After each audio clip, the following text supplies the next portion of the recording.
బ్లావెట్స్కీకి God experience కలగజేసిన తర్వాత వాళ్ళ గురువు అలా స్పర్శ మాత్రం చేత ఒక్కసారిగా ఆవిడకి భగవద్ అనుభూతి కలిగించాడు వాళ్ళ గురువు. కలిగించేది అయిపోయిన తర్వాత ఆవిడ కళ్ళు తెరిచిన తర్వాత వెంటనే ఆయన చెప్పిన మాట ఏంటంటే, నీకు కలిగింది గాడ్ ఎక్స్పీరియన్సే కానీ ఇదే గాడ్ అనుకోవాకు అన్నారు. అంటే అర్థం, నీ రాచిప్పంతో అంత, అంటే ఒక సముద్రం దగ్గరకు నది దగ్గరికి వెళ్ళామనుకోండి, గంగా నది దగ్గరికి, మన బిందె ఎంత సైజు అంతనే మనం గంగా నీళ్ళు తెచ్చుకోగలం కానీ గంగ మొత్తం నీళ్ళలోకి రావటం ఉండదు. కానీ గంగలో నీళ్ళలో మనం కనుక టెస్ట్ ల్యాబ్కి పంపిస్తే వాటిల్లో ఏ క్వాలిటీస్ ఉన్నాయో అవన్నీ నువ్వు తీసుకున్న దీనిలో కూడా ఉంటాయి. అందువల్ల నీకు భగవంతుడు తెలియటం ఉంటుంది, కానీ అదే టోటల్ పరమాత్మ కాదు. అంటే దీన్నే రామకృష్ణ పరమహంస తమాషగా చెప్పారు. ఒక ఉప్పు బొమ్మకి ప్రాణం పోసారట, ఉప్పుతో బొమ్మను తయారు చేశారట, దానికి ప్రాణం పోసారట.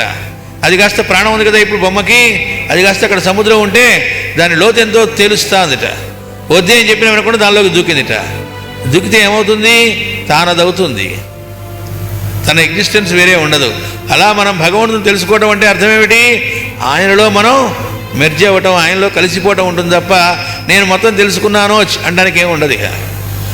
అందుకే ఏంటి, భాగవతము తెలిసి పలుకుట చిత్రంబు అన్నారు.